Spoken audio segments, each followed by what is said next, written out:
Salam sehat semua. Perkenalkan, nama saya Dosma Sinaga, NPM 2009-10125 dari kelas D, Prodi PGSD, Fakultas Keguruan dan Ilmu Pendidikan. Adapun video ini dibuat untuk pemenuhan tugas dari mata kuliah Pendidikan IPS Awal Kelas Rendah dengan dosen pengampu Ibu Rumiris Lumban Gaul. Sebelum kita ke materi, terlebih dahulu kita berdoa. Berdoa dimulai.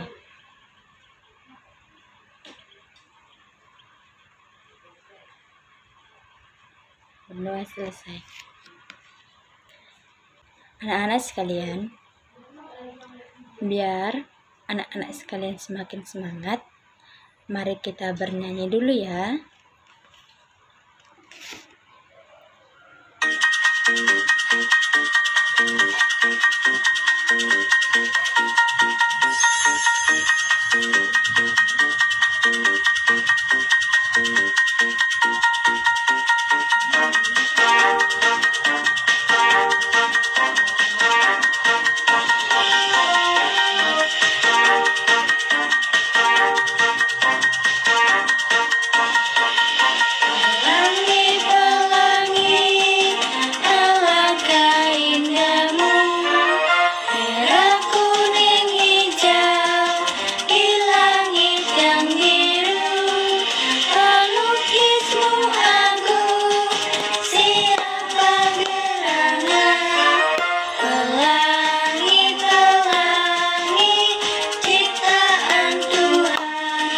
Anak-anak ibu, di sini kakak akan memberikan sedikit motivasi buat anak-anak ibu. Motivasi yang dapat ibu sampaikan kepada anak-anak ibu yaitu sedikit demi sedikit menjadi bukit. Artinya, jika kamu belajar sedikit apa yang kamu kurang mengerti, jika kamu terus menggali rasa ingin tahumu, maka kamu akan lebih dari apa yang kamu ketahui. Jadi buat anak-anak ibu, tetap semangat buat belajar, jangan lelah, sebab kelelahanmu itu akan terbayar di masa depanmu. Ibu mendukung anak-anak ibu agar selalu tetap semangat. Baik, itu kata motivasi dari ibu buat anak-anak ibu sekalian. Sebelum kita belajar, ibu absen dulu ya. Andi. Hadir, Bu. Nah, Hadir, Bu. Sinta. Hadir, Bu. Michael. Hadir, Bu. Siapa yang tidak hadir? Si Ucok sama si Butet, Bu. Baik anak-anak ibu, sini ibu akan membawakan materi tentang kejahatan atau kenakalan. Anak-anak ibu sekalian, kejahatan atau kenakalan itu apa sih artinya? Baik anak-anak ibu akan menjelaskan apa sih arti dari pengertian kenakalan. Kenakalan itu ialah perbuatan nakal, perbuatan tidak baik, dan bersifat mengganggu ketenangan orang lain, tingkah laku yang melanggar norma kehidupan masyarakat. Anak-anak ibu tahu kan, kenakalan itu dapat kita lihat contohnya seperti suka membuli teman, mencuri, mengganggu teman, itu juga disebut sebagai contoh kenakalan. Anak-anak ibu akan berikan video. Mari kita lihat video yang akan ibu beri kepada anak-anak ibu yang ibu cintai dan ibu sayangi.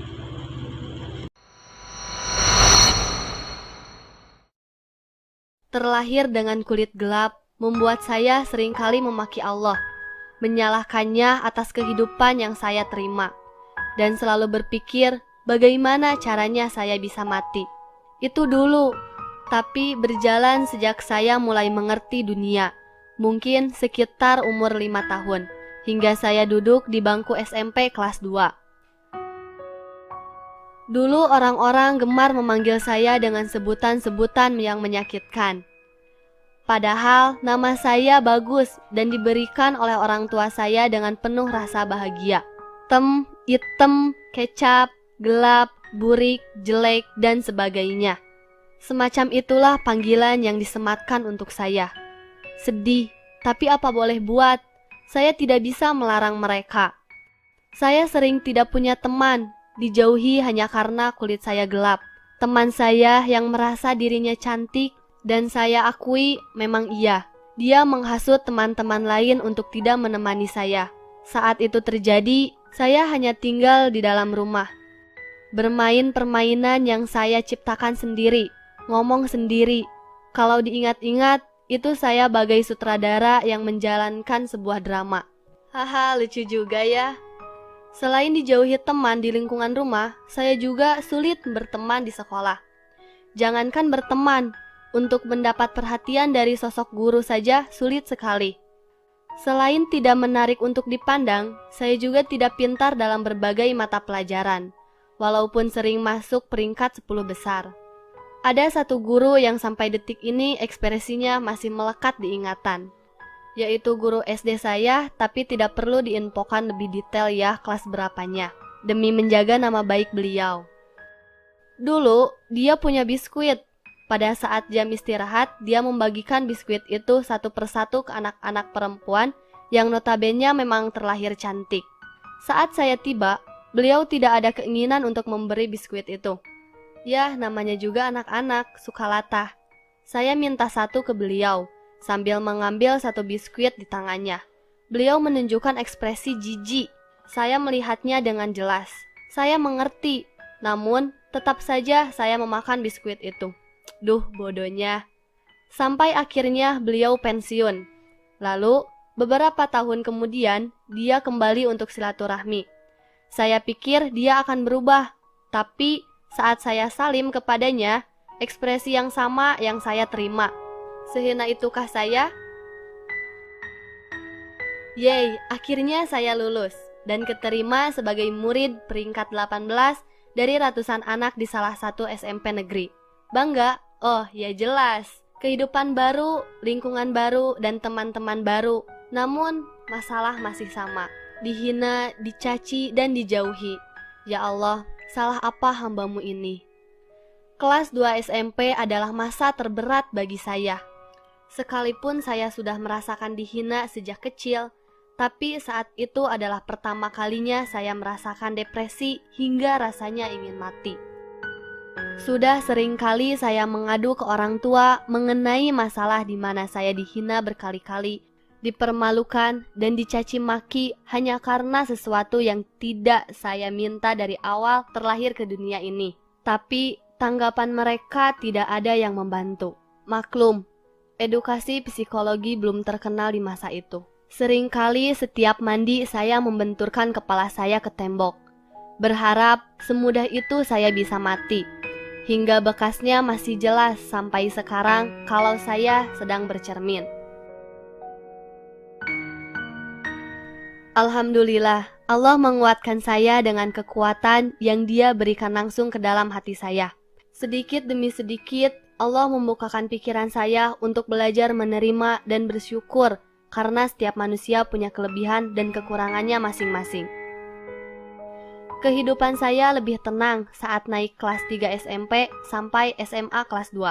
Tapi, dan lagi saya dipertemukan dengan orang-orang yang mulutnya jahat. Hari itu salah satu guru pelajaran saya sedang sakit dan tidak bisa mengajar. 1 jam pelajaran kosong. Saya berinisiatif pergi ke perpustakaan untuk membaca majalah gadis karena di kelas terlalu berisik. Saat itu, ada salah satu supir yayasan sedang membaca koran. Maklum, SMA saya swasta. Saya tidak pernah memulai obrolan dengan beliau karena dari awal tujuan saya hanya membaca majalah. Pak supir menanya, "Kamu asli mana?" Saya pun menjawab, "Mama saya Lamongan, bapak saya Bandung, Pak." Pak supir berkata kembali, "Oh pantes, kamu lahirnya diludahin ya? Makanya bentuknya begitu." Kemudian dia tertawa sendiri. Saya hanya menyeringai sinis. Dalam hati, gak lucu nyet. Maaf kasar, habisnya saya kesel. Ibu perpustakaan melihat ke arah saya sambil kasih kode tanpa suara. "Udah dek, jangan didengerin." Sedih, sakit rasanya. Saya taruh majalah itu dan kembali ke kelas. Di kelas saya menangis. Sahabat sebangku saya panik melihat saya menangis. Tapi saya malu sekali menceritakan kejadian tersebut. Dan akhirnya saya hanya bilang, "Aku gak apa-apa kok."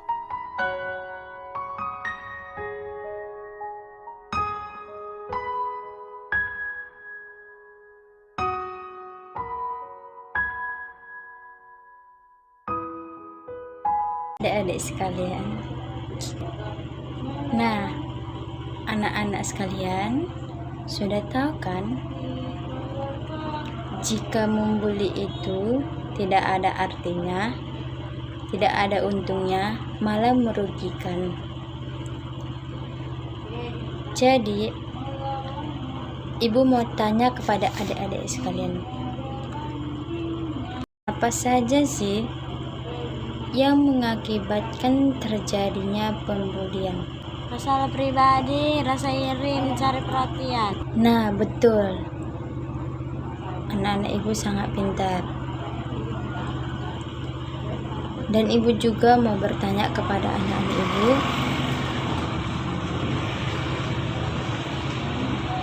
bagaimana cara mengatasi agar pembulian itu tidak terjadi? Tumbuhkan rasa percaya diri. Jangan menunjukkan sikap takut atau sedih. Bagus, anak-anak ibu pintar. Anak-anak ibu sekalian sudah dapat menjawab apa yang ibu tanyakan. Berarti anak-anak ibu sudah mengerti. Jadi, ibu di sini mengatakan kepada anak-anak ibu agar jangan membuli teman-teman anak-anak ibu, jangan membuli orang lain, dan jangan suka membeda-bedakan antara yang pintar dan bodoh, antara yang cantik dan jelek, antara yang gendut dan kurus. Semua itu kita sama. Dan anak-anak ibu tahu kan, jika membuli atau melakukan kenakalan atau kejahatan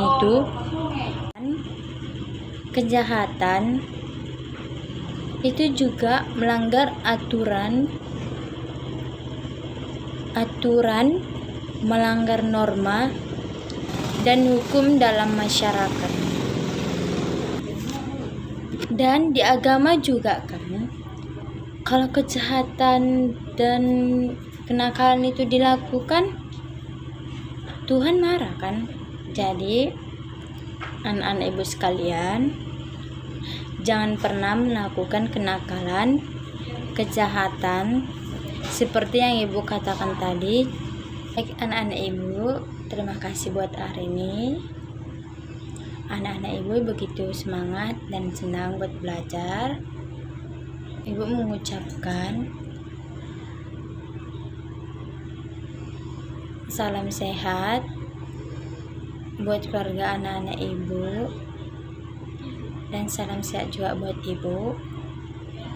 Semoga anak-anak ibu dapat menangkap dan mengerti apa yang ibu jelaskan tadi, apa yang ibu paparkan tadi. Semoga anak-anak ibu tidak nakal dan dapat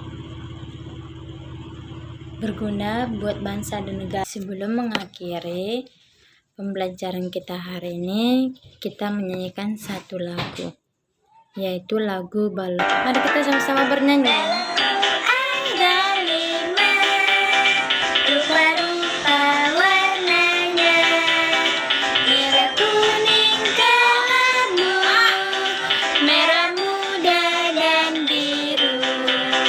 Meletus balon hijau dan hatiku sangat kacau. Balonku tinggal lambat, ku pegang erat-erat. Mari kita berdoa. Berdoa dimulai.